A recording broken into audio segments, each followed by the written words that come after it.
Greetings and welcome to the United States Transhumanist Party Virtual Enlightenment Salon. My name is Gennady Stoliarov II, and I am the chairman of the U.S. Transhumanist Party. Here we hold conversations with some of the world's leading thinkers in longevity, science, technology, philosophy, and politics. Like the philosophers of the Age of Enlightenment, we aim to connect every field of human endeavor and arrive at new insights to achieve longer lives, greater rationality, and the progress of our civilization. Greetings, ladies and gentlemen, and welcome to our virtual Enlightenment Salon of January 15th, 2022. Today, we hope to bring you a multifaceted discussion that involves subjects such as the study of pandemics and anticipating the course of the present pandemic which we are unfortunately living through, as well as rejuvenation research and research into neurodiversity. We have a distinguished panel today, including our Director of Visual Art, Art Ramon Garcia, our Legislative Director, Jason Geringer, our Director of Longevity Outreach, Ben Ballweg, our Biotechnology Advisor and the founder and CEO of Sierra Sciences, Dr. Bill Andrews, and our special guest today is Dr. Ian Hale, who is a futurist and forecaster. He is also the author of the books Asperger's, Autism, and You, and Corona, the Answer. And he has a PhD degree in humanities and is a member of both Mensa and the Athenian Society for people with IQs of over 180.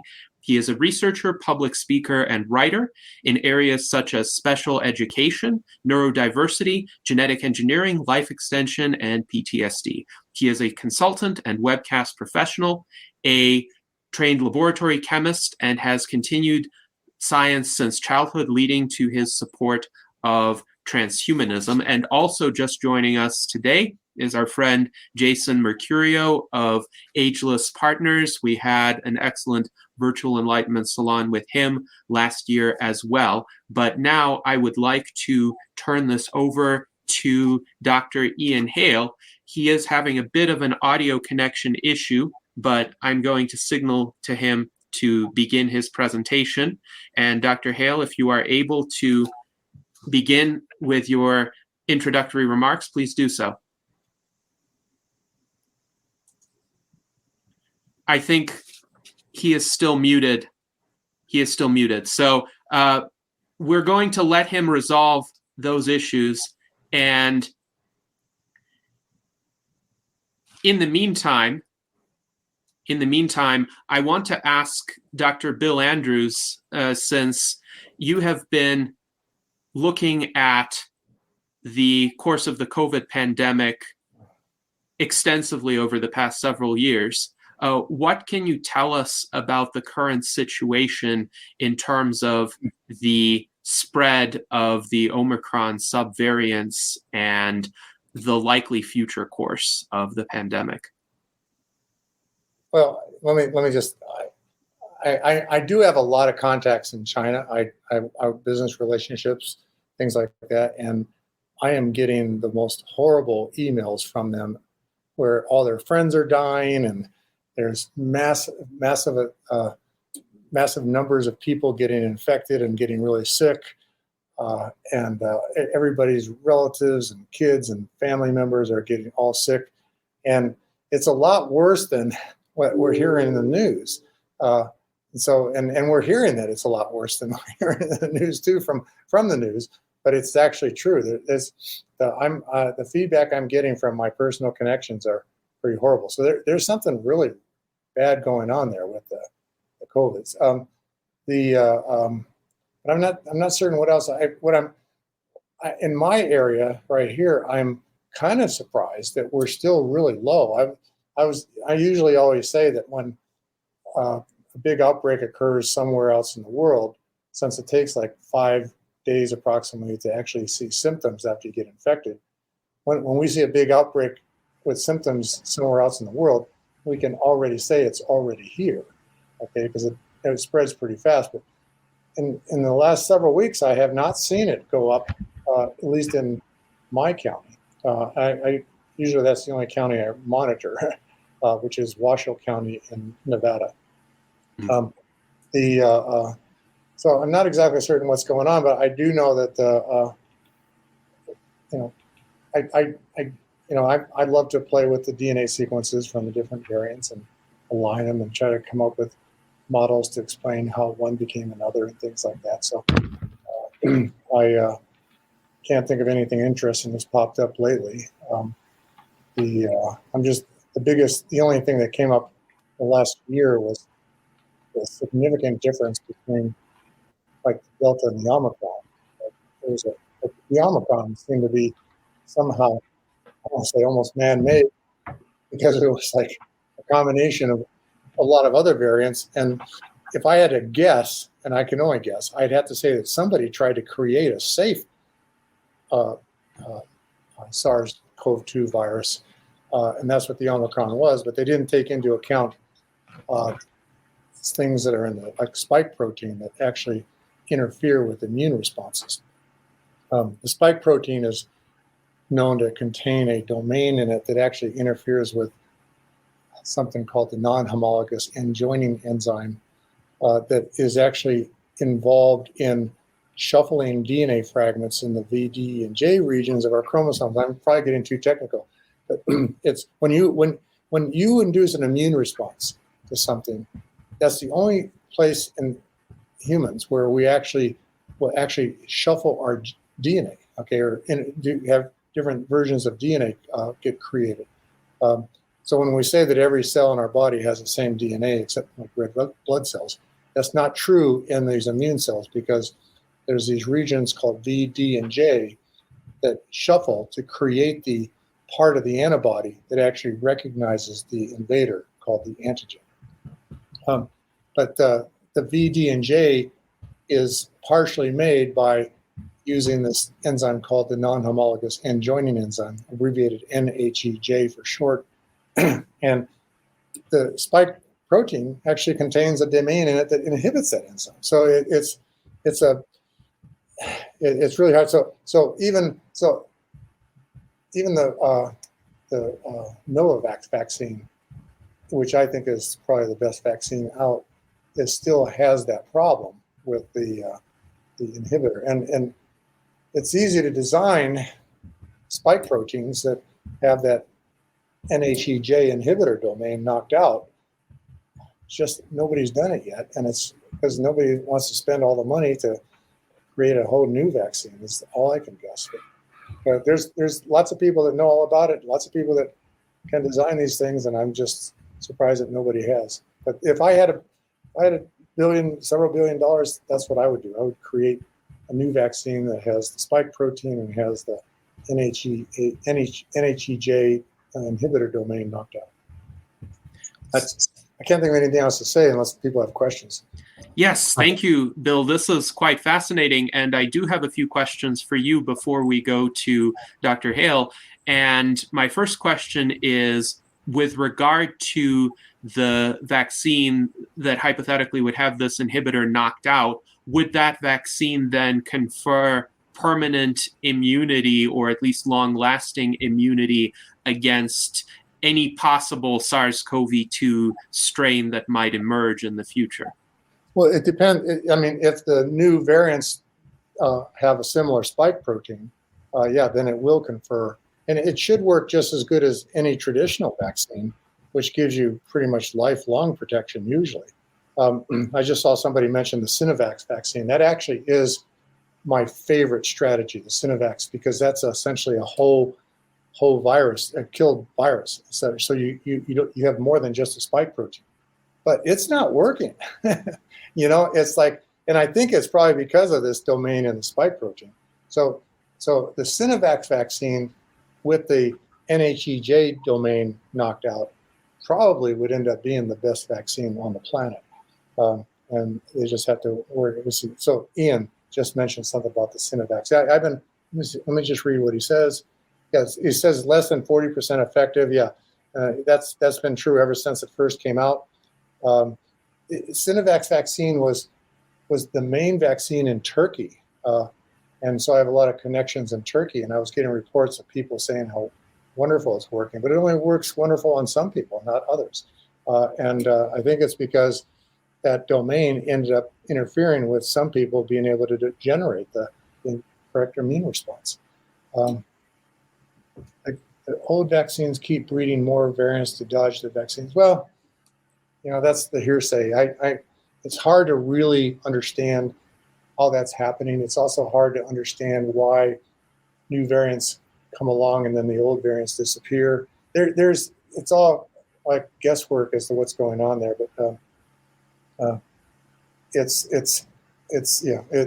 anything's possible right now. But the scientific literature hasn't really come up with a good case of where the vaccines are actually inducing the new variants. But theoretically, it's possible. Sorry. Yes. Interesting to consider. Now, I have one more question for you, Bill, and then Jason Mercurio has a question. My question is, where do you get the data to track the recent numbers of cases in Washoe County? And is that data source also available for other counties in Nevada or other locations in the United States? Because recently, as of about a year ago, the state of Nevada discontinued offering really detailed day-by-day COVID statistics, and I was relying on those statistics to really keep track. Somebody's knocking on my window right now because the door's locked. Let me just go let him in. Hold on. All right. So as I was saying, during the early pandemic, it was actually quite convenient to keep track of the number of cases, the distribution of cases throughout the state of Nevada, the number of deaths, the demographics of the deaths, and by county, I could see essentially week by week, if not day by day, what the risk was. And I could time my travel, I could time my participation in various public events. So during a lull in COVID cases, I would be able to be more social and be out and about. I'm back. Yes. So it would be nice, Bill, to have a way of tracking cases and close to real time. And it seems that you have some data sources that you're using. What are you using? Well, everybody does. And pretty much the easiest thing to do is just in your search window on Google, just type COVID dashboard and then COVID space dashboard space and wherever you want. And you'll see a lot of things, but I would go to the ones that start off with GIS. I forget what GIS stands for, but those provide all the data. The major, and if you look at that data, you'll see, and they give you a kind of an Excel file that you can download and you can crunch all the numbers. That's pretty much showing how many people are infected in their county, in the particular area or county, how many people are dying, how many of the people are vaccinated, things like that. And it's showing that like always over 50%, sometimes as high as 90% of the new cases are vaccinated people, which is bad news for the vaccines. But and the other thing about vaccines, it's been lots of studies now have been showing that the side effects, mostly the cardiovascular blood clotting side effects, are very genetic. Okay, so people who are predisposed to cardiovascular disease genetically are at a much higher risk of having the side effects that vaccines can induce. And that's true for all the vaccines that require producing the antigen inside of the cells. Okay, so the which is not traditional.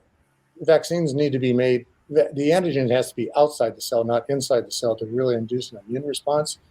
Of course, even when it's outside the cell, it gets inside the cell and presented on the surface by antigen presenter cells. But it's got to go through a process to get there. So I'm sorry, I'm getting off track again, but I wasn't prepared to address this issue. But the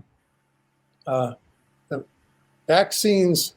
Let's see, where were we? Okay, so if you go to that data, go to just do a Google search for COVID dashboard and whatever you want to do, you will find things that start off with GIS, and that's where you can get all the data. But there's even better sites that you can go to that I can actually go and email people where you can actually get the DNA sequences. You can stay on top of the research that's underway. You can bypass what the politicians are saying and hear what the scientists that actually are working at the lab bench on them are saying. But I can't, I don't have those off the top of my head here. But it's just, I work with other people that are obsessed with keep following all this data too. So, but as I was saying, the genetic people that are genetically predisposed to cardiovascular disease are at much higher risk of getting blood clots if they use one of the vaccines that are delivered like as a gene therapy. So the ones that actually use a virus to deliver the gene, so the RNA and DNA ones, that's the best way to describe it. The ones that deliver an RNA or DNA, they contain ingredients that actually induce blood clots in some people. The ones that don't, let's say Sinovac and Novavax, they actually are traditional vaccines where you're delivering the protein to the blood. Those don't, there's no data really showing that they have high risk of causing blood clots and stuff. Of course, knock on wood, I might look today and find out that there's now data saying there is, but they shouldn't. So let's see, did somebody just text me something? I got a quick question for you, Bill. Good. No, thank you. Very, very well said. And kind of tying into what you were saying, people with high risk of cardiovascular disease, potentially getting some blood clots or potentially a side effect from the vaccine. What are your thoughts on this sudden death syndrome, thing that I've heard about it? And, it's always like the entire pandemic, we've kind of seen this, two sides to every kind of coin. And really throughout the whole U.S., we've seen this divide, this massive amount of misinformation. And amongst the general public, there's huge amounts of confusion. So when I look at this sudden death syndrome thing that people have been talking about, they were saying that it's like athletes who I would think are not having cardiovascular issues to begin with. Like they're very in shape, they're very athletic. So could there be something in their biology that is causing that? Or do you think maybe it's the data or the people are misled or kind of what are your thoughts on that in particular? Well, I mean, I think the only reason why it's showing up more in athletes is because it becomes more big news when it happens to an athlete. But it's also that the sudden death is often associated with intense heart muscle use. So that's another reason why athletes would have it. But it is genetic. I mean, so sudden death doesn't have to be a cardiovascular problem. It can be a cardiology problem, okay, which would be just like heart muscle or something like that. That's not functioning right. So that's a very broad subject, and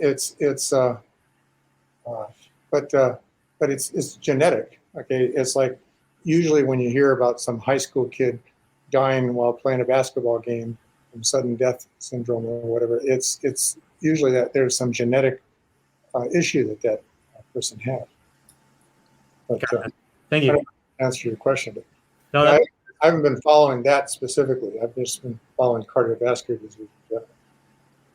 I'm wondering if some of the sudden death can be caused by COVID itself. So if someone had COVID, and most people have had COVID in some form by now, and even if that COVID was in a mild form, one of the long-lasting consequences could be a heart arrhythmia, and a heart arrhythmia could lead to cardiac arrest, even if there is no cardiovascular disease. So the arteries could be clear, but an abnormal heart rhythm could send the heart into fibrillation and the athlete could die unless emergency medical attention is administered. Do you see any possibility for that being the cause, not necessarily the vaccines, but COVID itself, that would have led to conduction system abnormalities in the heart?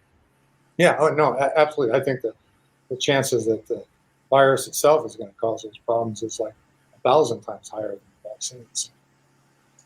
Yes, yes. And I think that's an important point because I do think the vaccines have protected a lot of people, perhaps not to the extent that we had hoped, but given the immense number of cardiovascular side effects and electrical side effects to the heart after COVID, I think it is still very important to try not to get COVID if one can. And Dr. Hale says it's more likely the performance enhancing drugs that the athletes were taking. Dr. Hale, do you want to speak with regard to your thoughts on the COVID pandemic and what you have learned about it in the course of your study of historical pandemics, as well as this pandemic and the course it's likely to take, in your view? Yes. Can you hear me okay? Yes. Yes. Ah, that's great. The problem was a browser fault here, which I've been able to fix. Okay. Yeah, I got to say I kind of disagree with a lot of what's been said. Myself and my colleague Dr. Green wrote a report for the UK government, advising them what to do, bearing in mind that right back in 2005 and 2006, both President George Bush in 2005 to the United States Congress and the head of the WHO, as well as Bill Gates in 2006, warned the world that a pandemic was coming. Now, the reasons behind that, a lot of it is social. When you have poor health services, overcrowded houses, despoiled environments, and a medical profession and a population that have become so incredibly complacent because there hadn't been a major outbreak of anything since the 1969 to 1970 flu epidemic, that sooner or later, one of three viral groups would throw up a new strain. It happened to be the coronavirus.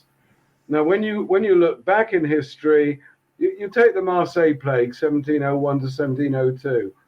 Fascinating study because of the way it was contained and the way, and the containment of it. But the Great Plague of London is another really good example. The Plague of Justinian, if we want to go back 2,500 years, which basically ended the power of Athens as a major power, because the plague kept they were within their siege city. The Spartans were outside, and basically something like this event occurred, a viral event, which went through the population and weakened it, which allowed, as the water became more difficult, food became more difficult because of the Spartan siege, other diseases then took over, and in the end they were sufficiently weakened that the Spartans walked through the gate. And each time you look at a viral outbreak, and I'm perfectly aware that the plague in London and so forth was bacterial, just in case. I do know that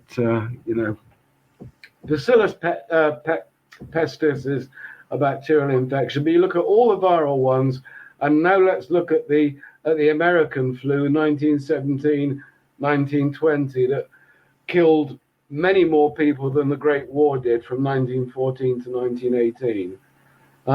That began in America in the early summer of 1917 and was brought over to Europe with the American troops.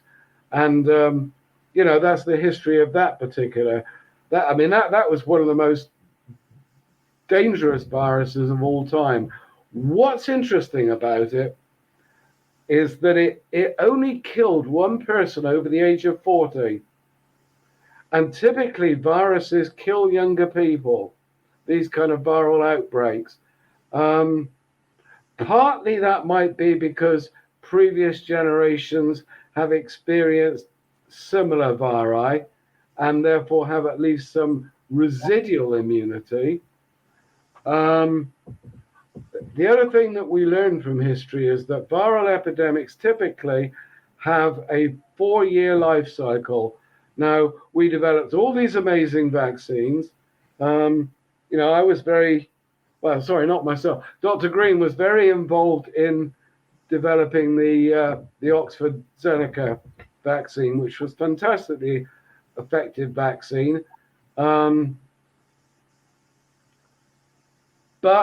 in the same way as rats have managed to evolve in order to be resistant to rat poison, a virus is able to evolve to become resistant or to find ways around vaccines.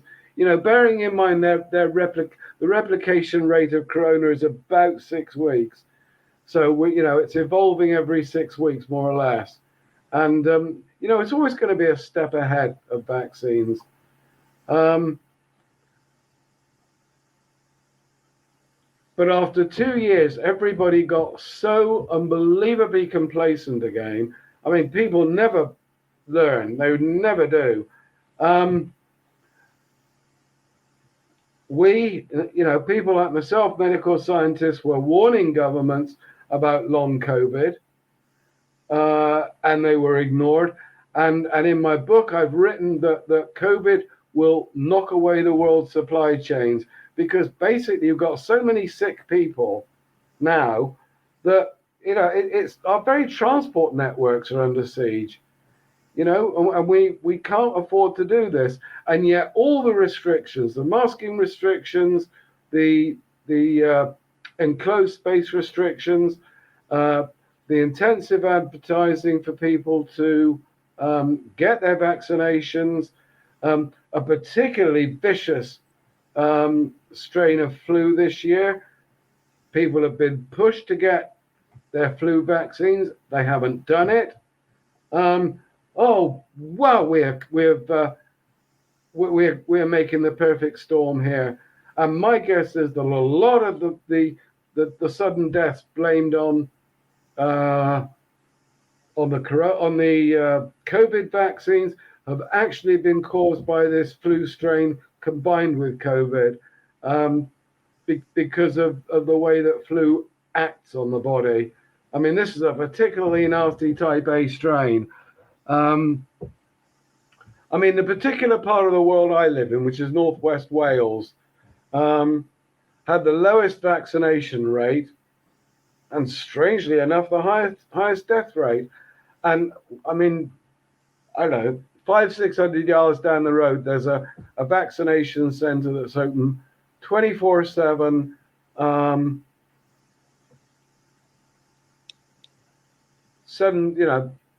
Every day of the year. And there are big plaques outside, and they see maybe 7 people a day. People haven't bloody learned, and it amazes me how that is the case.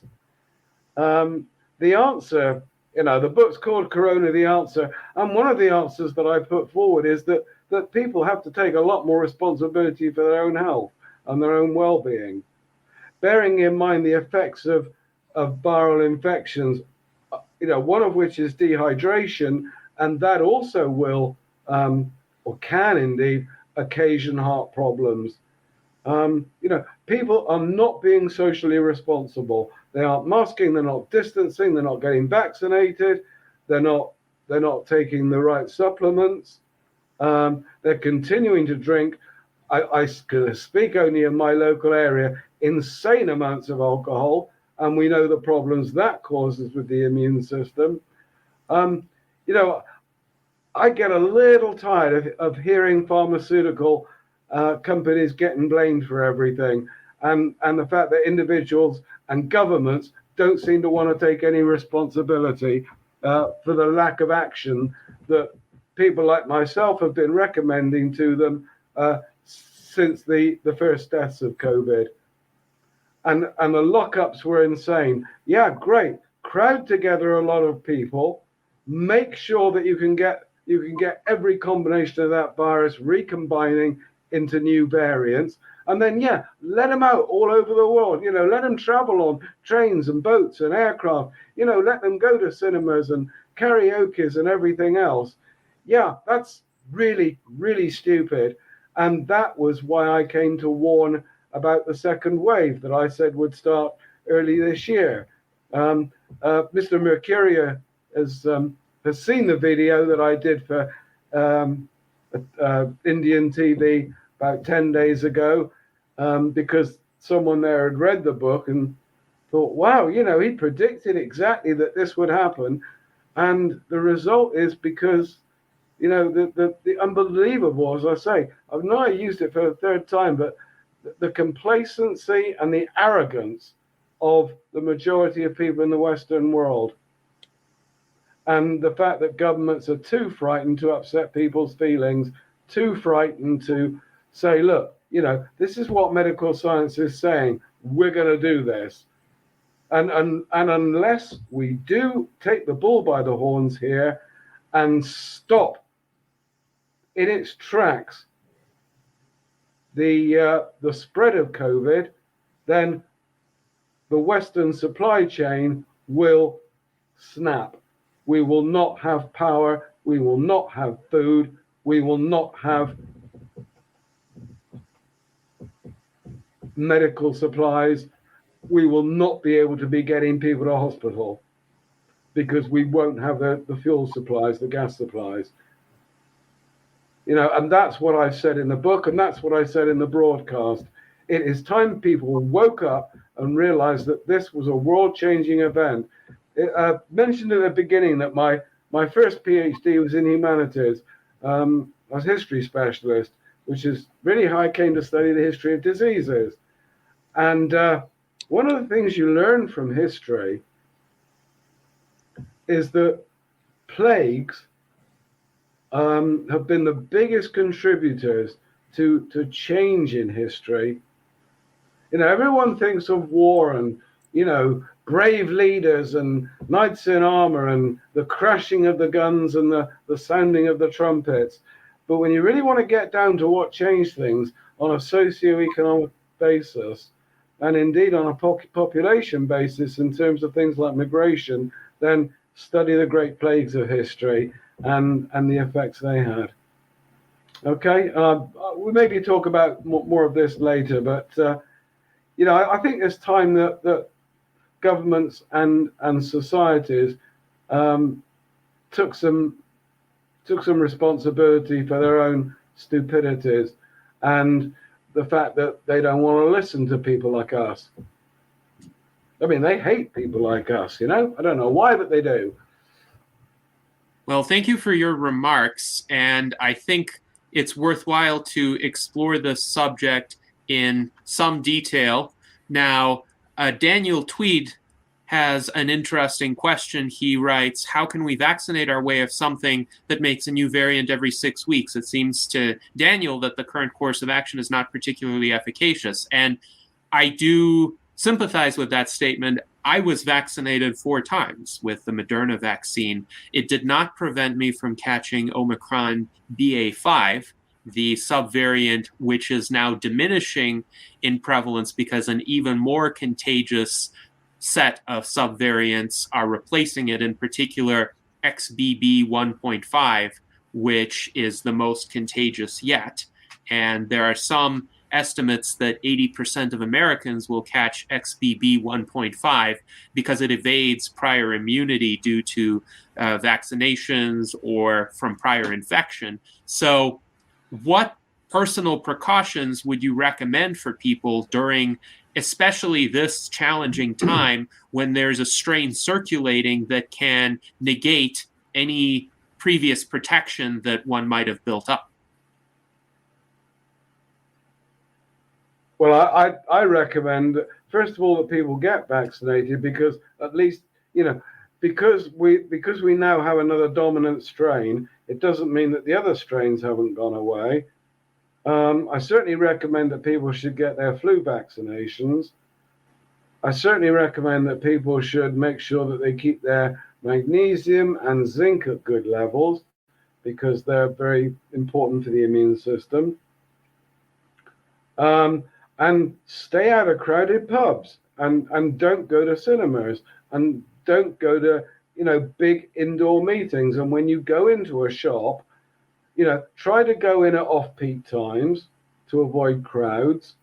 And when you do, mask, wear at least a decent surgical three-layer mask.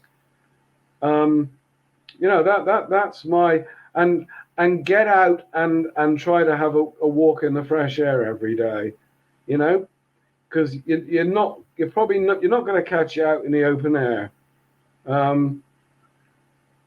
It's very important that, yeah, good point, Jason Guringer. We don't have to go around hugging, kissing, and shaking hands with each other. Everyone talks about going back to normal. One of the main points I make in the book is that there is no going back to normal. All right? This ongoing epidemic has changed the world, is changing the world, and will continue to do so until it has run its natural course. Okay? And we have to be aware of that on a 24/7 basis. And we have to reorganize our health and social systems in a way that I explain in the book, to adapt to the post-pandemic world when it comes, which I'm guessing is going to be a while. How long do you think it will take for the pandemic to fully run its course? And what will the post-pandemic world look like? You said there's no going back to normal. Will certain practices need to be different even after the pandemic is over by any reasonable evaluation of that? Yeah. As I say, the normal life cycle of a virus is normally about 4 years. I would declare the pandemic over when there have been no significant outbreaks for a 12-month period. Until then, we should be masking, we should be sanitizing, we should be doing everything that we did at the I say at the height of the pandemic, but take Britain at the moment. We have 3 times more people in hospital with COVID now than the entire number of people that had to go to hospital since the beginning of the epidemic. And that is true of a lot of countries, certainly true of Spain. I know that since the new president was elected, the mainstream media seem very reluctant to talk about the COVID figures, but I've got enough contacts, a family in America, that I know that it is ripping through parts of the South in a way that's not been seen before. I've got family in Tennessee, and what they're describing is, well, a scene out of Dante. The same with Northern Cyprus, where I was in the spring and early summer of last year. They've refused to vaccinate, and now 80% of the population is either sick and working or sick and not working, and basically the islands come to a halt. No, we in the post-pandemic world, let's say in 2005, 2006, all right? We are going to have to fundamentally change the way that we look at our lives. From the Second World War up until the start of this pandemic, the Western world in particular placed its highest value on quantity of life. Having that bigger house, having that bigger car, having that, whatever else. And, infrastructure got neglected, and a lot of other things that shouldn't have happened did. And I think what we have to do now is to change our attitudes and demand quality of life. Demand that we spend $1 trillion a year not on killing our fellow human beings, but on developing greater medical science, more cooperative medical science across the world's borders, and to realize that we are on this planet together, and the next plague, and that isn't far away, because as the ice caps are melting, then more viri, more bacteria that we have no defense against, that we haven't seen in 10 to 12,000 years, will emerge, as the world continues to warm. And unless we all work together and we devote sufficient resources into building the right kind of housing, making sure that everyone has high quality food, making sure that we create strong people, not a situation, where you've got a third of the population living, virtually at the UN poverty line. In Britain at the moment, right? Every hospital in the country has got 4 food banks attached to it. That's how bad it is here. And I've heard horror stories from America. I've seen things when I was I lived in Spain for a period of time. I saw things during the beginning, the first year of the pandemic over there that I'll never forget, sadly. Bodies laid outside of makeshift morgues, at the end of March and April in Spain, when it's pretty darn warm, and then the relatives would have to come and open the bags to identify them. I tell you, you did not want to be downwind of that. These were outside of ice rinks, and the ice rinks were piled high with the dead because there were no longer rooms in the mortuaries. And these were in the car parks and just left there. That's when you really realize why you became a doctor. You know what I'm saying? Because no one had bothered to properly pay for health services. There weren't the facilities, and we have got to consider, and this will go in nicely to what I know Mr. Mercurio wants to talk about later, and myself as well, that we have got to stop valuing things over valuing life. It seems to me absolutely insane that we have countries that we know for a fact are hiding medical research on COVID. I'm not going to name any, but you out there, you know who you are. We have got to develop a completely different attitude and realize it's us as a species against the coming plagues, against this plague, and we have got to fight it as one, because if we don't hang together, for sure, we are going to hang one after the other. Yes, it is important and imperative for the human species to unite in the fight against COVID, and hopefully your remarks will help to motivate that. Jason Mercurio has a comment, so Jason, please proceed. Thank you. Appreciate it. It's an interesting thing that we saw here in the U.S. We really saw widespread disagreements amongst, in particular, the political parties. Everything became very political, and even the vaccine and masks. And we've seen this across the board, where it's always the Republicans and the Democrats kind of pointing fingers at each other. One side, in this case for the pandemic, sort of like one side saying, oh, we're for vaccines, the other side saying we're not, and same things with masks. And really our response as a country should have been better. It should have been better.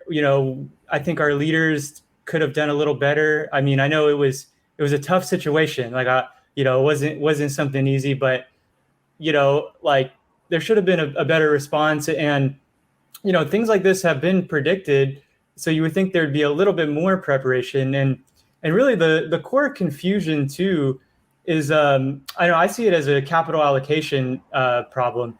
Like the U.S. allocates a certain amount of capital to things, every year, and they just haven't put enough into the medical system, into research, into understanding, into being prepared, and not just medical, other technology that's coming into existence in real time so fast, and really they're having trouble keeping up with it. They're having trouble responding. They're buying more and more equipment to be able to defend themselves versus other countries.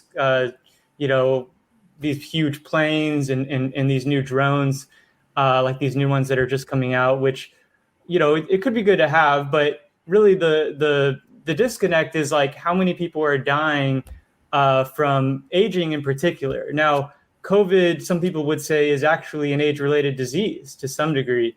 COVID does affect elders more than young people, and I think capital should be allocated in that way a little bit more aggressively, and then on top of that, the misinformation was definitely hard. I mean, for the average American, they have no idea to some degree. They're like, shoot, like, do I take this vaccine? Do I not? Do I mask? Do I not? They're very confused. There wasn't an overarching, commonality or sense of, hey, this is what we're all going to do. It was kind of just a back and forth. And like Dr. Ian Hale alluded to, this probably won't be the last pandemic. And there's other risks that are coming to front and center very quickly. And we don't seem like we're quite prepared. To layer on top of that, at least here in the US, we're seeing, widespread obesity. I think the number is above 1 in 3 now here in the US is categorized as obese. And a lot of these diseases that are actually killing the most people in the world, on the planet, that are age-related, dementia, these Alzheimer's, diabetes, these strokes, cardiovascular disease, sort of as the number one. These diseases, like, they didn't necessarily take out as many people, say 200 years ago, right? Before we had all these processed foods, all these additives, all these preservatives. And you really got to follow the money. When you look at all the money that's being spent on essentially creating this information that shows, scientific studies as an example, that certain, organizations essentially might put out into the public, that may or may not be true. And a lot of it's just very misleading. I think it's like 10 big companies, they own pretty much all the processed foods, and they're making a fortune. And even the vaccines, and this is where, I think some of the debate comes in. You look at Pfizer, when they made $20 billion that first time when they hit their highest revenue in a single quarter, everyone was like, wow, Pfizer is doing great. And then everyone's looking back and being like, wait, like, is something else happening here? And I've heard speculation that, and I'm not saying I agree with any of this, but they're saying, oh, they had this vaccine almost ready before the virus came out. Now, obviously there's all these conspiracy theories, and coming, I've heard, and no one really knows, what is true for sure. But anyway, let's hope our system can come together. We're, like Dr. Ian was kind of alluding to, like, we're all in this together. We're all here on the same planet, and hopefully, the U.S. Transhumanist Party can move us forward in the right direction. Mm-hmm. Yes, thank you, Can I Jason. just add something in there, Gennady? Please go ahead. There was a big debate about how companies were able to, Pfizer was one, AstraZeneca was another, obviously, how companies were able to get those vaccines out so quickly. The fact is, we go back to the early part of this century. We had SARS-1, and then we had MERS, and at both Astra and Pfizer, and actually the Pasteur Institute in France were working on vaccines to they are coronavirus as well. We're working on vaccines for those from about 2010. So in fact, by the time that these vaccines against this particular corona, SARS-2, came out, in fact, it was just a tweak of something that had taken 10 years to develop. And that's how they were able to respond as quickly as they were. Yes. This is an excellent point because the mRNA vaccine technology, as a more general category of technology, also began to be developed before the COVID-19 pandemic. It's just the technology was adapted for the SARS-CoV-2 virus. And it's a good thing that that technology was available, because without it, the pace of vaccine development would have been a lot slower and many more people would have died during the early stages of the pandemic. We have some interesting comments from our viewers. So Mike Lazine writes that he does not see health organizations and hospitals ever going back to where there is no mask wearing. Now, I am seeing in certain hospitals protocols that the staff are required to wear masks, but the patients, for their convenience, are not. But I agree that most hospitals, at least while this pandemic is ongoing, are going to keep requiring their staff to wear masks. And Alan Crowley has an interesting comment.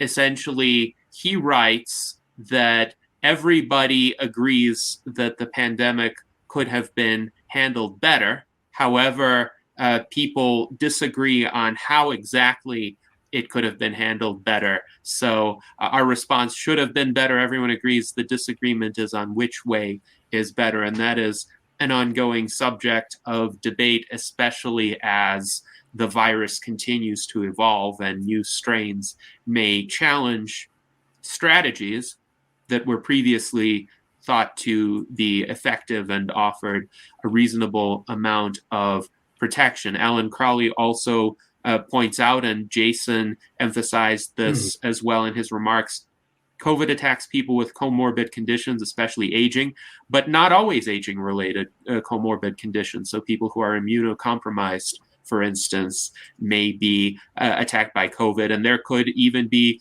genetic predispositions toward severe COVID infection or long COVID among young and previously healthy individuals as well. So this is a problem for everybody, not just the elderly, though the elderly do face a greater risk of mortality and other severe effects from COVID. Also, several of our viewers have stories that relate to what Dr. Hale narrated his experiences in Spain being. John H. writes, same sort of thing happened in New York City, especially in Queens. They needed refrigerator trucks because the hospital morgues were overflowing with the dead.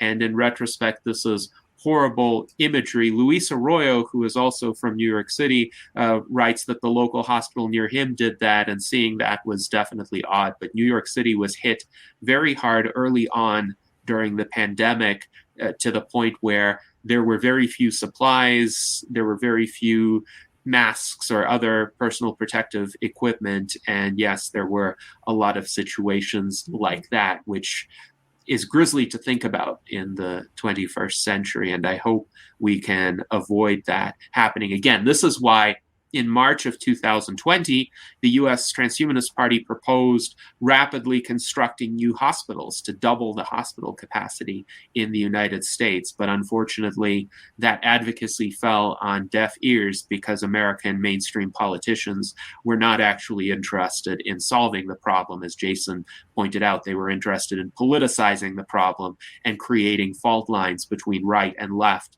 based on people's opinions of how the pandemic should be handled, rather than trying to fix the pandemic definitively. So thank you for those comments.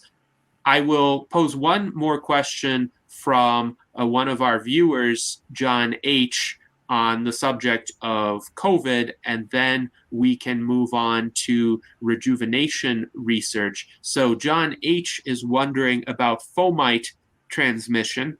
he writes, we still wipe down things we get delivered, but we're not hearing anything anymore about the virus riding in on soup cans and in the mail. So early on in the pandemic, yes, there was a lot of focus on cleaning surfaces. There was a lot of focus on washing one's hands. And it seems to me the advice from the medical community has evolved away from that, that mostly the advice is avoid close contact with people who might be infectious.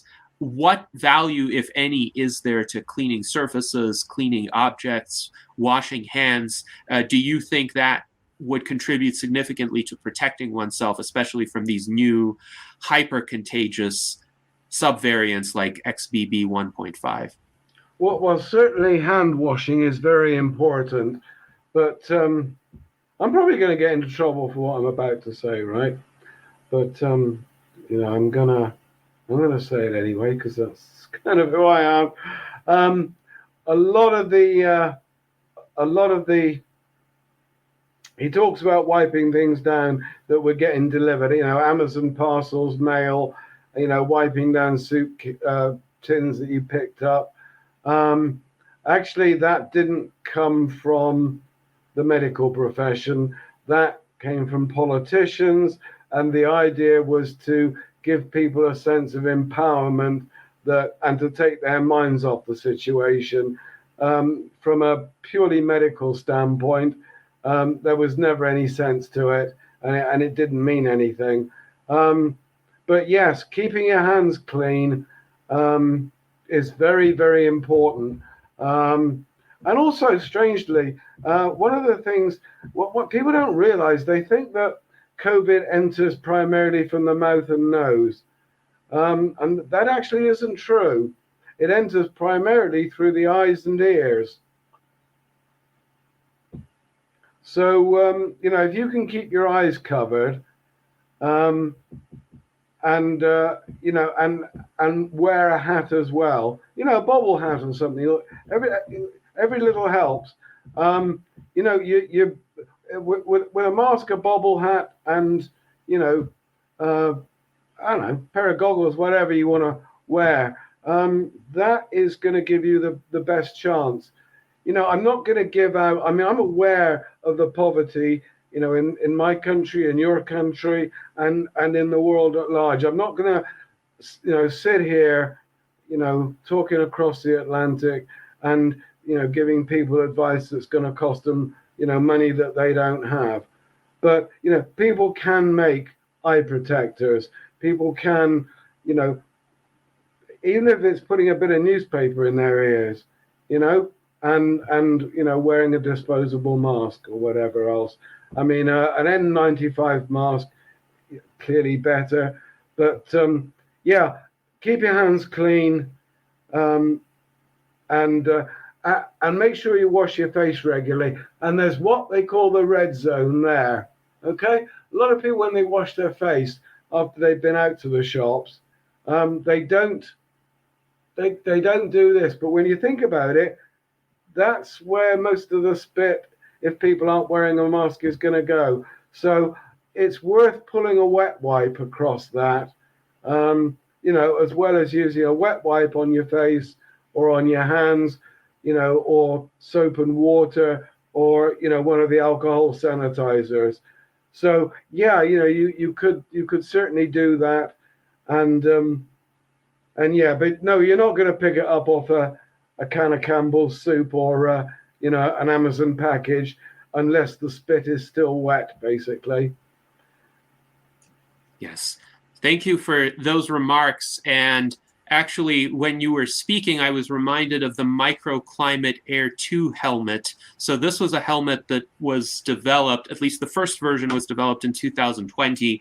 They've updated it a bit. It covers the head completely, and it has a HEPA filter at the bottom. So it would provide the protection for the eyes and ears that you're discussing. The cost is $299, and I believe it can be delivered in the United States right now. So for anybody who is interested, I don't own one yet. I am seriously thinking about purchasing one, but I don't have any sort of commercial stake in this. This is just one option if you want to protect your eyes and ears, as Dr. Hale said. John H. would like to thank you for your response. It was very helpful. Thank you. I also agree it's quite interesting to consider that protection for the eyes and ears may be appropriate. Do you think a face shield, as some medical workers wear, or even eyeglasses could help? Yeah, there is the statistics right from the first 6 months showed that they do help. I mean, ideally you want the kind of equipment you described, or surgical goggles. But yeah, I'll tell you another interesting thing about. I have no idea what this means, but the figures are absolutely conclusive, and they've been consistent throughout the entire epidemic so far. Is that the death rate from COVID, and indeed the infection rate from COVID, is far, far lower in those who smoke tobacco than it is in those who don't. And that, by the way, is straight out of the French medical service, including as I say, the world famous Pasteur Institute. Now, isn't that an interesting one to consider?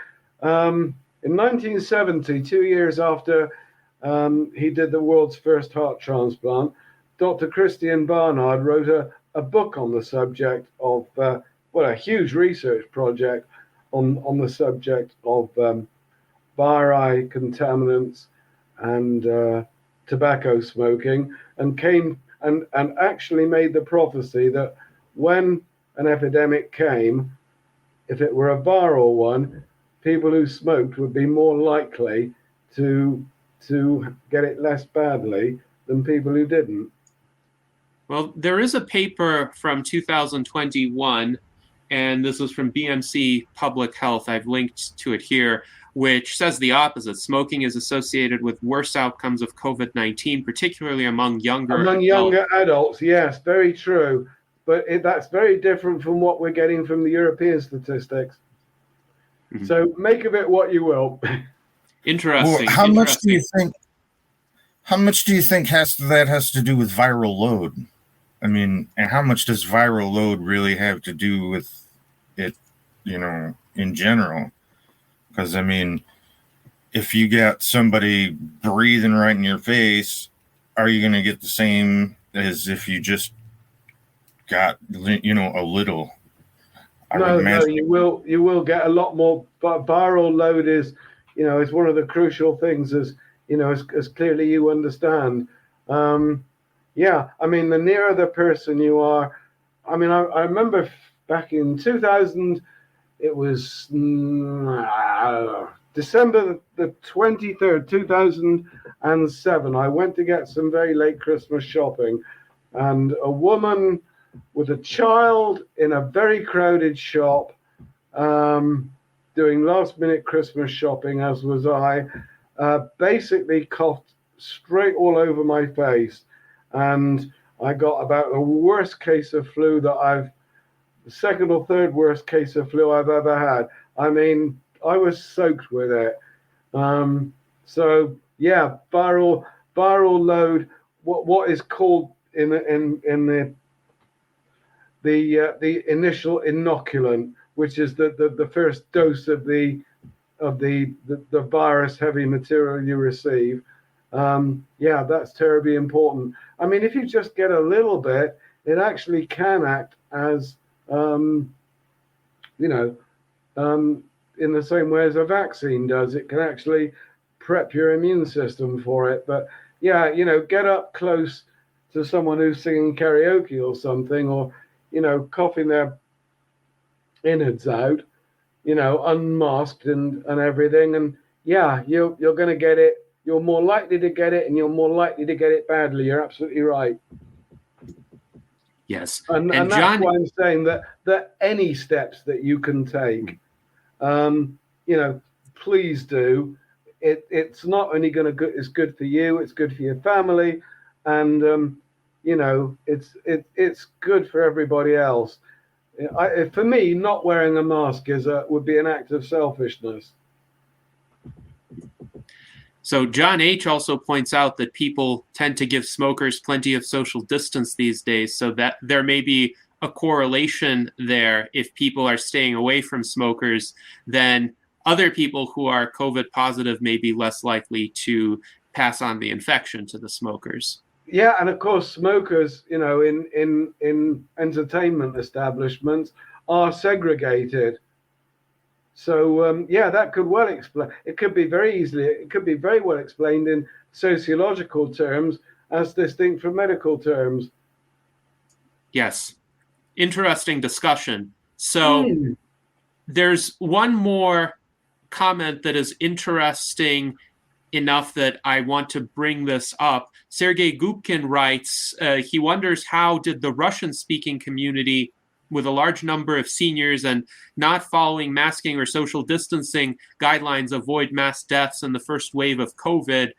And he wonders what helped the Soviet refugee community and how to apply it to other communities. And this may be a bit anecdotal. I know in Russia itself, there were large numbers of cases and deaths from COVID and similar stories of clinics overflowing with people or beds being placed in stairwells of hospitals because there wasn't enough room.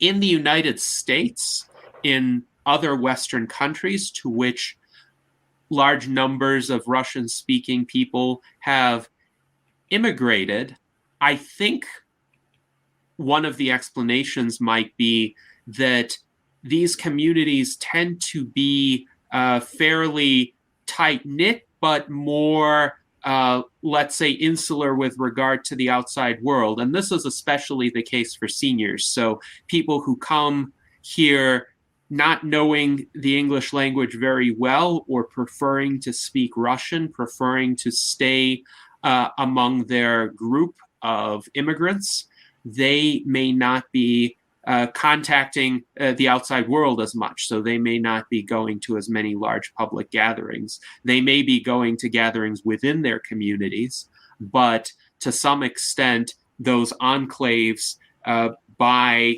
generally sticking to their own circles, might have had a bit more protection early on. Of course, as the virus spreads, as subsequent waves arrive, that effect is going to be less and less prominent.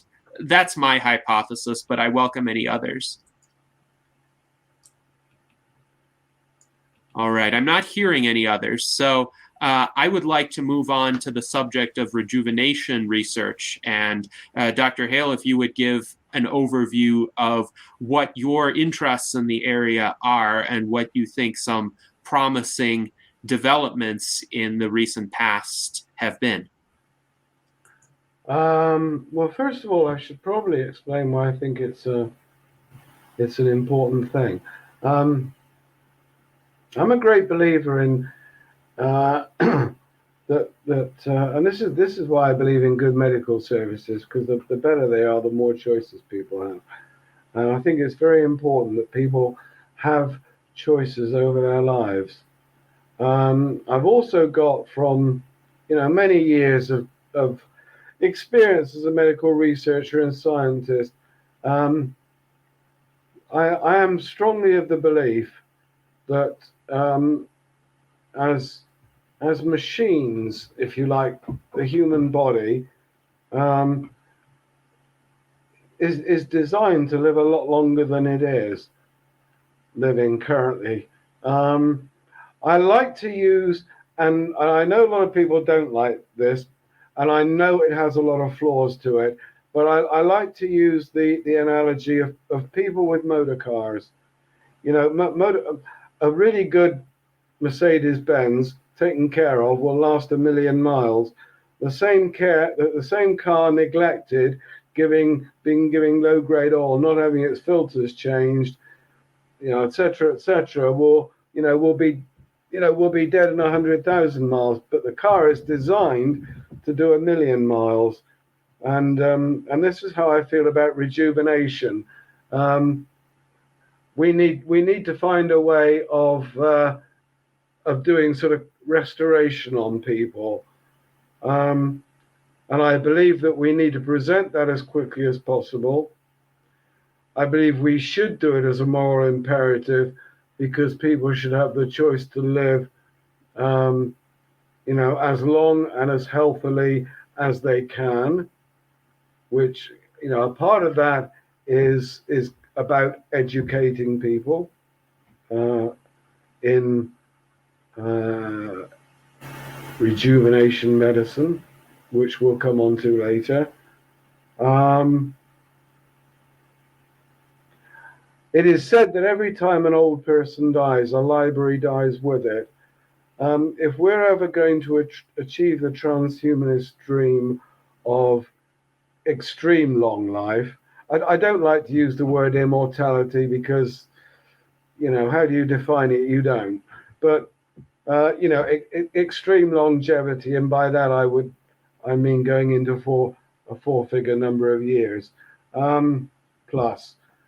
If we're ever going to achieve that, then we're going to need a lot more consistency of research and of knowledge being not just passed on from one generation to another, but actively taught to one generation after another. And there's a very big difference there. So, from a scientific point of view, we should do this. In terms of the data that doing regeneration, rejuvenation, call it what you will garner, it's clearly the right thing to do. There have been notable progresses. It's a pity that Dr. Andrews had to leave the meeting early. I mean, I regard Dr. Andrews as one of the great pioneers in anti-aging. I mean, he was the first man to synthesize and make available to people as a en masse human growth hormone.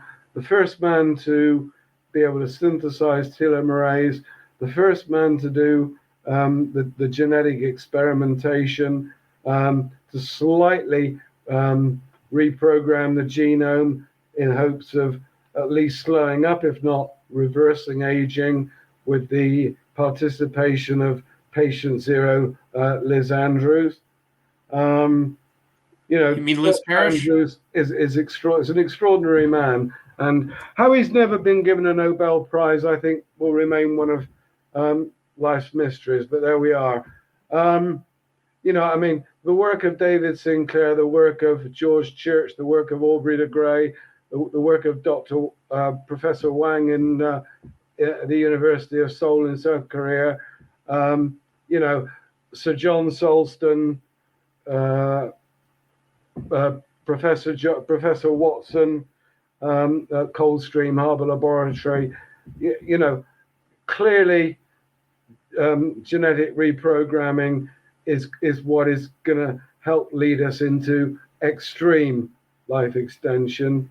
I'm delighted to see the work being done on stem cells, clearly in terms of repairing people who've had heart attacks, people who've been hit by cars, and a lot of other things. Clearly that's going to be very important. We've seen great development in biomed in terms of things like supplementation. And then we got a problem. Despite of all this, average life expectancy in the Western world has either remained static or has, in the case of America, fallen. And also in the case of Russia, in the, from the 1990s onwards, it's beginning to recover. It has recovered to a large degree now, but it for 20 years, it dropped dramatically. So it seemed to me, and I've had an interest in this since I first opened my secondary school biology book to chapter 9 at the age of 12 and a half or whatever I was, and read the first sentence I've ever read about genetics. and I've been interested in life extension ever since. And I've been working towards it. You know, I've looked at the biochemical approach, I've looked at the biomed approach, and, you know, clearly these are going to be very, very important. And I've obviously looked at the clinical approaches, and I decided to then look at it from another approach. A mutual friend put myself and Jason Mercurio in contact with each other at Ageless Partners, and we are evolving a rejuvenation system that is unlike anything the world has seen before. It consists of two parts, and when we get the investors that we need, you know, we're open for investment now. We have got a brilliant team together. We've got the laboratory facilities that we need.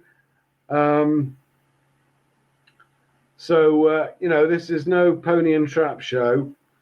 This is not another, you know, this is not another Theranos or another, well, I think we all know that some regeneration projects have been more, what shall I say, a lot more honest and a lot more well-founded than others.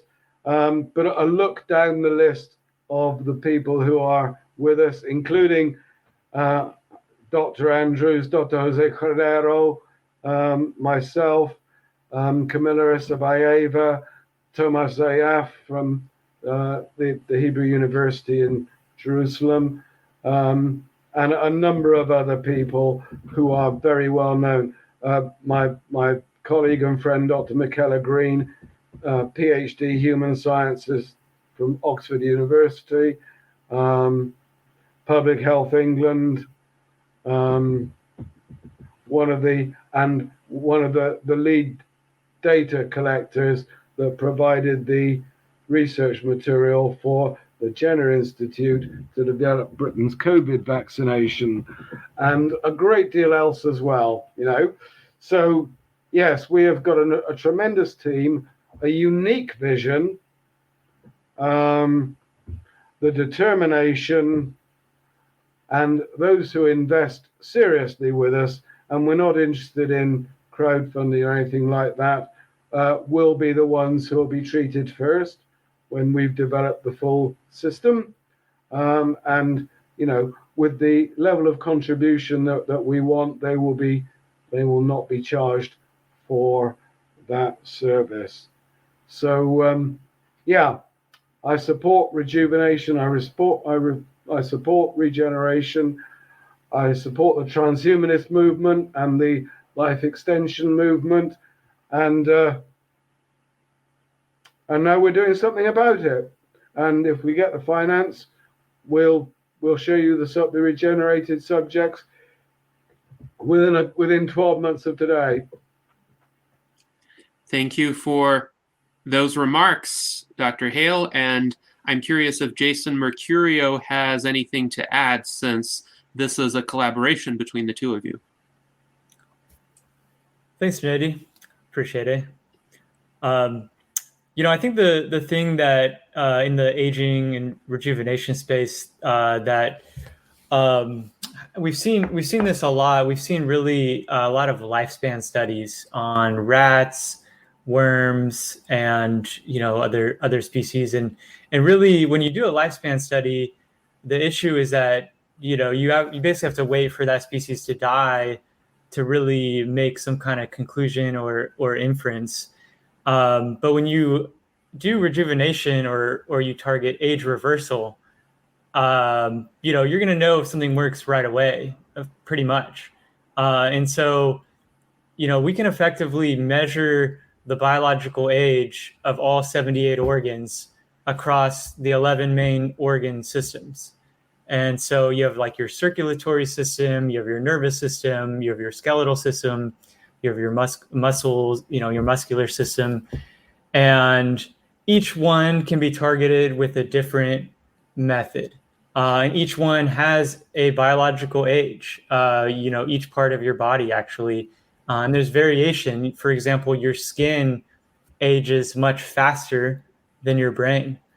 And you can see that visually. You can see people who are, still cognitively aware, but their skin, has aged quite a bit. So there's nothing really that says we can't take someone who's older, who's an elder, who's a baby boomer, and revert them back. Actually, all the way back, I believe is possible, and we're seeing that even in different studies. Like, for example, the paper that came out recently, David Sinclair, he basically showed. Now he showed it in rats, but really he showed that the aging mechanism is more malleable than we originally thought. And his theory is actually that there's this information, this epigenetic information that is lost over time. And the question is, can we bring that information back? And is there a backup copy of youth in every single cell? Now, he's saying there is, and I think he's correct. I mean, I think that, there's obviously multiple ways to look at it. I'm sure there's, some people who may disagree with his conceptualization, but at the end of the day, I mean, he's kind of shown it. I mean, he's kind of shown that this works, and it seems pretty robust. I think that there's the cells, like one cell is actually pretty complicated, the number of components, but as we advance our technology, we'll be able to engineer things smaller and smaller. And eventually our nanotechnology will actually bring us where we really need to be. I mean, really, we need nanotechnology, and we need the AIs to help leverage those tools for a full age reversal, which I think will be possible. But in the interim, essentially, we've come up with some methods and some tools to bring people back without, not completely back, across all 11 organ systems, right? In particular, the immune system is very complex, many interrelated parts. But we're targeting primarily the circulatory system and the muscular system, and a couple others. But really, like, the number one age-related disease is really cardiovascular disease to some degree. Now, some people might say, "Oh, it's cancer," or it's dementia, and all these diseases are bad. But as the cardiovascular system breaks down, that is a key driver of aging, of degradation, and we can essentially reverse that process, putting it in the other direction. And there's so many pieces of equipment that are involved to do that. And a lot of them, we're going to create several new ones, and there's already a lot that already exists. But we're not looking for something incremental. We're not looking to take someone who's 89 and flip them to 87, because really that's not going to help them. I mean, a little bit, yes, but we want to take what we can do: diet, exercise, nutrition, fasting, building muscle, and sort of stack on top of that another layer of tools that can really help people become the best versions of themselves, to be stronger, to be faster, to be smarter, using the tools of today. I mean, we see these tools that are coming into existence, like ChatGPT, for example, other AI systems, and a wide variety of tools. And we want to use everything we can to build this better future and to rejuvenate ourselves and the ones we care about. So thank you. Yes, thank you very much, Jason, for those remarks. And we have a bit of feedback from our viewers. John H. thinks this is good news for boomers. Maybe more people from the boomer generation will be okay as a result of these emerging research approaches. Now, Alan Crowley wonders, how does one get tested for the biological age of one's organs and systems? What are the options that are available right now, and how reliable do you think they are? Yeah, sure. It's pretty complicated. Right now, you can get an epigenetics age test, and you could test what is the age of your blood, and that test is sort of the cutting edge. That one is pretty straightforward, and there's several testing facilities like True Diagnostic, and if you look up online, biological age testing. you'll find probably a bunch. Now, for specific organs and organ systems, this is where it gets more complicated, right? Because here's the issue. Say you're trying to test the biological age of a liver. Well, are you going to take someone's liver and take some of that tissue out and actually say, oh, this liver, is 40 or this liver is 79? That would not be something you would want to do. And essentially, we found out that there's actually a way to determine the biological age of your organs, of your organ systems, by looking in the blood. It turns out that when you think about a liver or a spleen or any of these organ systems, they're all producing proteins. And when you look at the proteome, you can determine based on those proteins what is the biological age of that organ. So each organ produces these, and we can essentially quantify those and measure those. Thanks. Yes, thank you, Jason, for your response to that question. And now I would like to turn it over to the other panelists to see if you have any questions for Dr. Hale with regard to either his discussion of rejuvenation research or his prior comments about the pandemic. And let us spend about 10 minutes on the question and answer session for those components before we delve into neurodiversity. I'm kind of curious as to what Dr. Hale thinks about the demographics problem that some of these developed countries may be facing here in the future. Normally the demographics are like this, where there's not very many old people on top and there's a whole lot of young people on the bottom. And as the countries have modernized and industrialized, it causes us to have less kids. So, some of our demographics are like chimneys now. We got like almost the same amount. But there are some countries that are going to be in a bad way, even worse than us in the United States. They're going to have not enough young people and too many old people.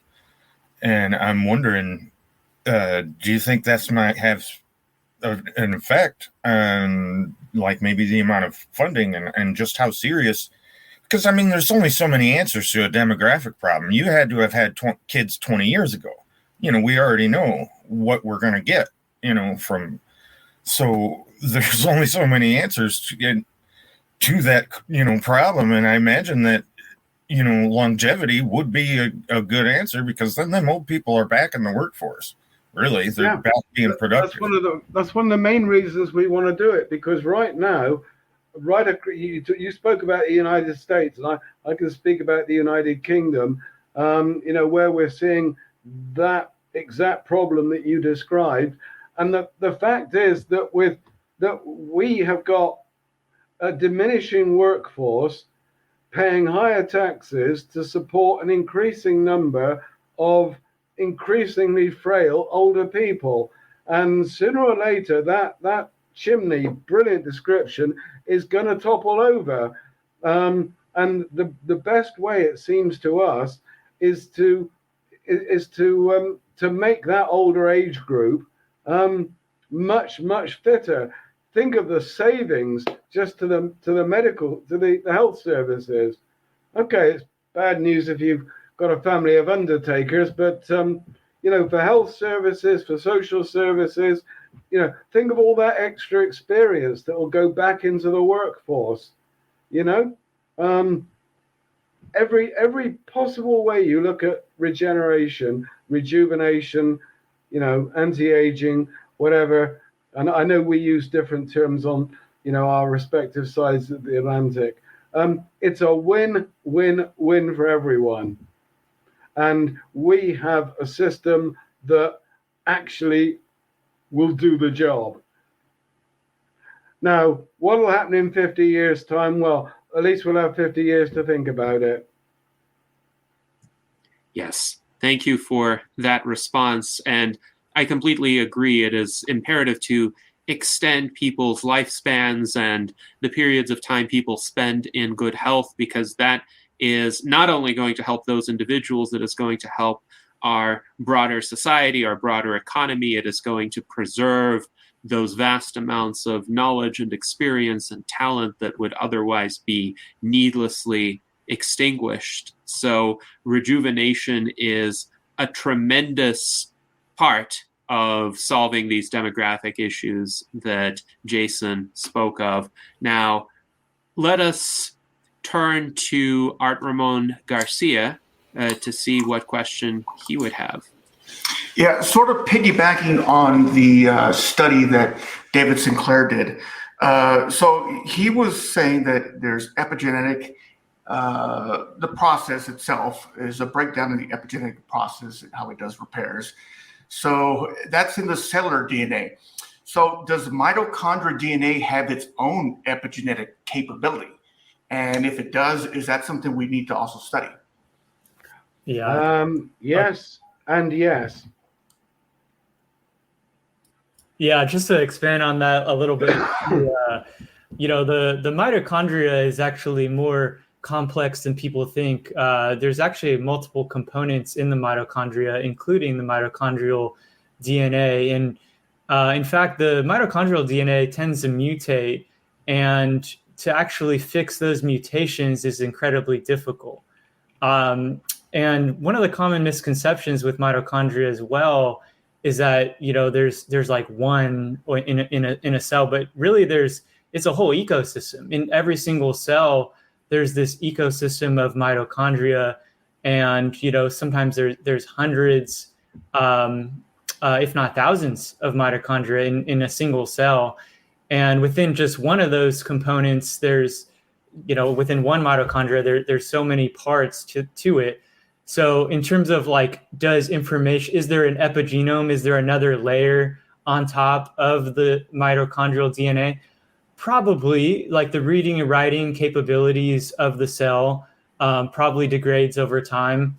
I'm not sure if David Sinclair has made that claim, and I'm pretty sure we probably don't know yet either. Like some of that stuff, it's so small, and making that determination, I'm guessing we haven't really, been able to scientifically prove there's some of those parts, but I'm sure that there's work to be done there for sure. Yeah, if I can jump in there a moment, Jason, I have seen. I'm a member of the HGP, the Human Genome Project, and I've seen evidence that backs up exactly what you said about the epigenetic memory within the mitochondria. I said to the gentleman yes and yes, because I've seen enough evidence that I, for one, am convinced that Dr. Sinclair's hypothesis would indeed extend into that. And it's something I've got very much on my mind as we develop the technology and the protocol for our rejuvenation system. Because as you rightly pointed out, the importance of the mitochondria. Yes, interesting. Thank you. And we have one more question in regard to the subject of rejuvenation, and then I want to provide sufficient time to discuss neurodiversity as well. So Daniel Tweet asks, currently, what % incomplete would you estimate our understanding of the human immune system to be? Would either you, Dr. Hale, or Jason Mercurio care to comment on this? I mean, I would say like it's probably more incomplete than is complete. There's this tendency for things in biology and for humans to think, oh, we got all this figured out, but really we don't. There's much more that we don't know than we do know. So, I would say like our understanding is probably 99% incomplete, and we understand 1%. But it's hard to say. It's just a guess. Interestingly enough, in our chat, John H. was also suggesting that our understanding might be 99% incomplete. So that was a fortuitous alignment, and he suggests that the immune system might be like an onion in terms of finding more as one peels off layer after layer after layer. So interesting thoughts there.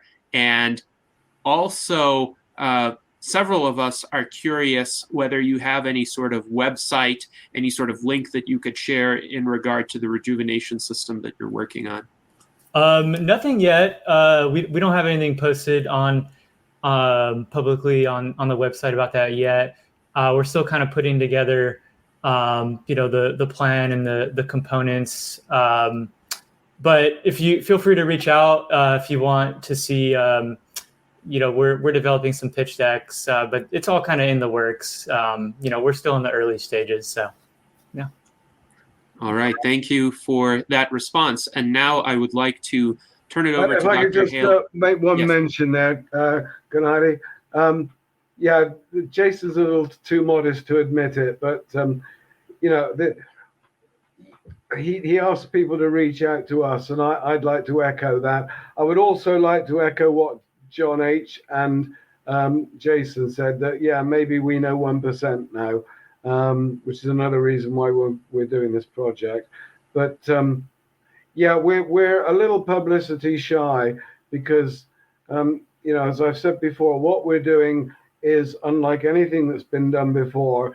So, there are levels of security and secrecy to protect ourselves and our future investors.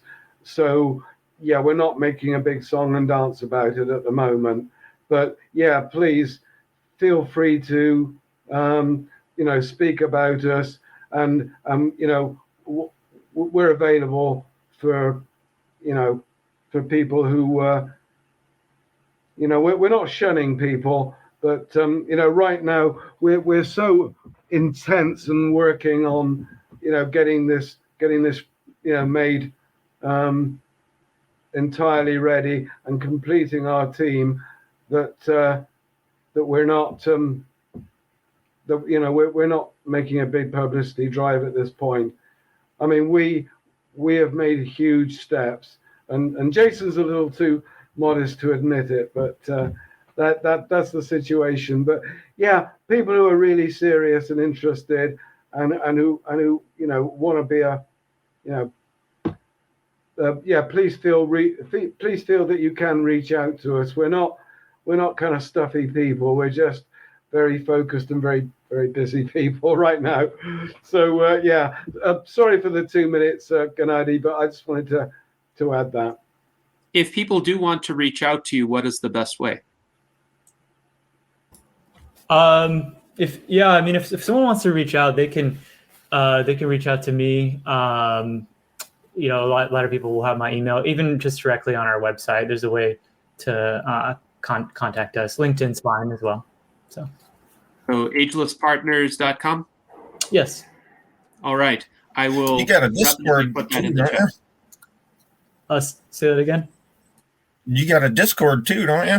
Yes, we also have a Discord channel as well. I can share that in the chat as well if people want to just join. And really, I mean, we in general, like the core theme of Ageless Partners is, it's forming partnerships around the world with people with a common mission. At the end of the day, like, we all age, we all need to slow down and effectively reverse our aging, or everyone will be gone. So, we're fairly open, in terms of that. And our Discord channel, I can share it with you, Gennady. You can drop it in there. It's if people want to come in and ask us questions, and that'd be fine.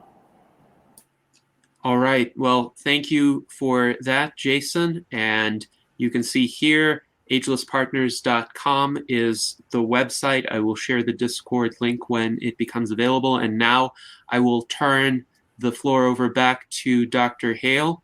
Please provide us an overview of your work in neurodiversity and what you have learned during your many years of study in that area. Yeah, well, my years of study of neurodiversity began the moment I was born, because I'm neurodiverse myself.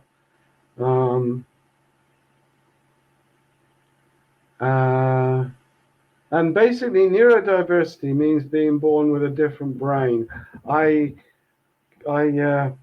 There's a really great guy called Dr. Harold Hackey Reitman, who has an organization called differentbrains.com. And I urge everybody to look at that foundation that he set up. Guy's got an incredible life story, and he's quite extraordinary. I've also done a lecture at Touro Law School for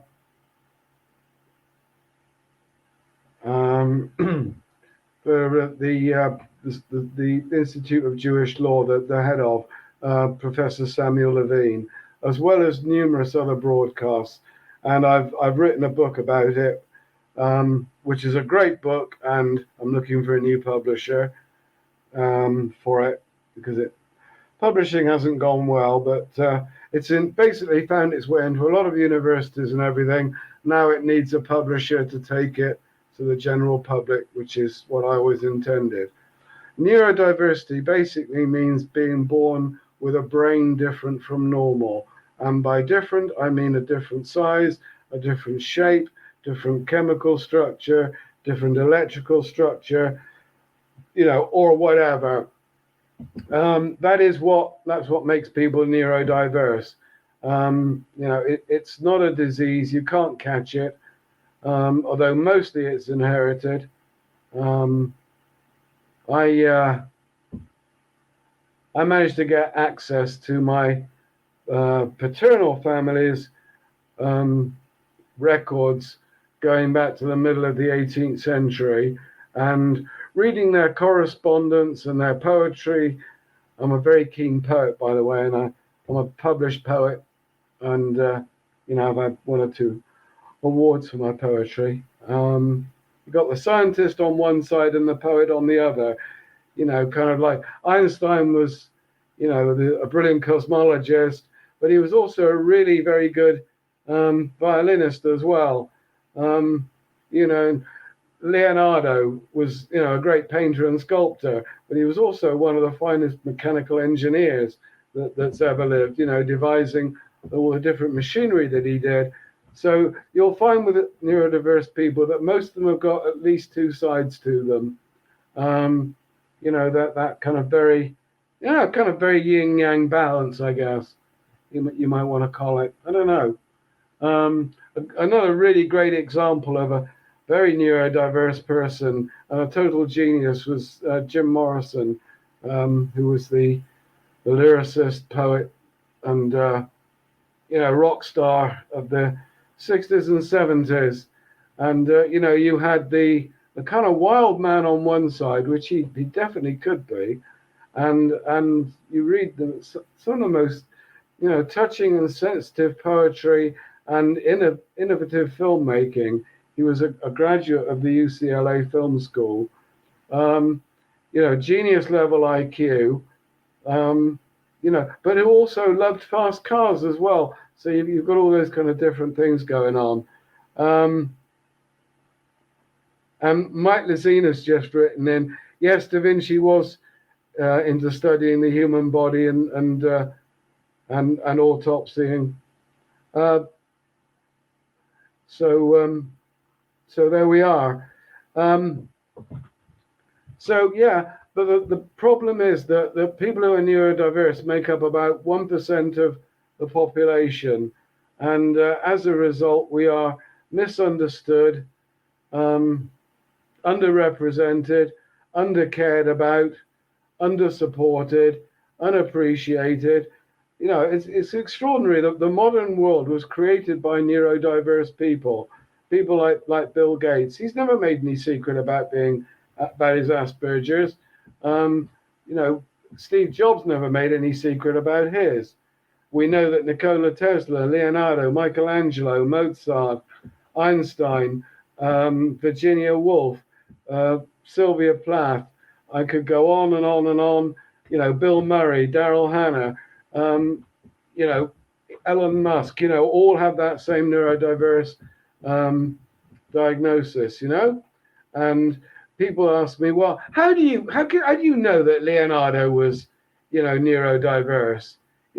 He's been dead 600 years or whatever it might be.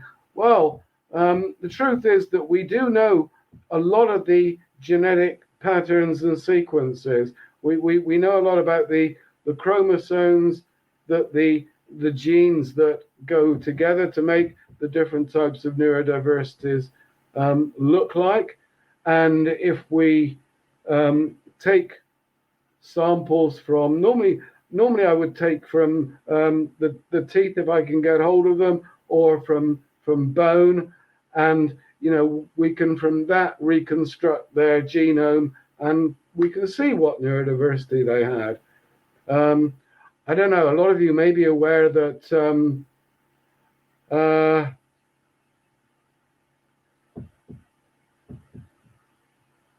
King Richard III of England was recently discovered, his grave was recently discovered, or they thought that it was, and they were able to remove some remains from the ground and get a genetic sample, even though he had been murdered in 1385. And they were able to trace through his elder sister, Anne of York, a living relative, a gentleman in Canada. And they checked the DNA against, and yes, the remains were those of Richard III. And when they took the skull and reconstructed his face and put it next to the face of the guy from nearly 700 years ago who had provided that DNA sample, almost identical. The power of our genes is staggering. So make no bones about it that neurodiversity it runs in families, very much so. And it's not a mental illness, and sometimes it's sometimes it's a superpower, sometimes it's very, very isolating. And with autism, it's you live in a very high state of anxiety, which is tiring. We know that people with neurodiversities suffered particularly high losses during COVID, because basically nobody cares about us because we're a minority. We don't really count when it comes to votes. But because neurodiversity is genetically inherited, it is a whole body condition. It's not just that we have different brains, we have different bodies. We now know about the enteric nervous system, what some people like to call the little brain or the second brain, which is about 200 to 400 million neurons that line the entire length of our gut, from our esophagus to exit point, in two layers. They're like that, one layer on top of the other, and they're connected to the main brain in the head, and those are the first two things to develop: the brain and the gut. And then the spine, which is also an extension of the brain. And the result of that is that people with neurodiverse conditions also have a lot of comorbidities. And I know John H., when we were talking about COVID, talked about comorbidities on a couple of occasions, and that's exactly it. People with autism in particular always suffer from gut problems, GIT, gastrointestinal tract problems. I mean, I have a number of allergies and food intolerances myself. I have a very boring diet. I have to be very careful about what I eat and what I drink, and what I don't eat and drink as well. Yeah, but what I'm asking for all the time is for people to understand neurodiversity, people to understand the effects, both positive and negative, on the individual, to be more supportive of us, and to be a damn sight more appreciative. Pardon my language, but as I say, people like Tesla, Edison was neurodiverse. people like that. These were the people, Brunel, it was these people who built the modern world, and, Mozart. I mean, look what Mozart gave us, and, look at 50 years on, obviously being involved with universities, if I walk past a university, student hall of residence, there's every, anytime I do that, you can bet that I'll hear someone playing the doors, because people with neurodiversities, they make a difference in whatever field they go into. And Art Ramon Paintings has just said about being a night owl. Yeah, a lot of neurodiverse people are. I am, and it's a disadvantage, and it's at times.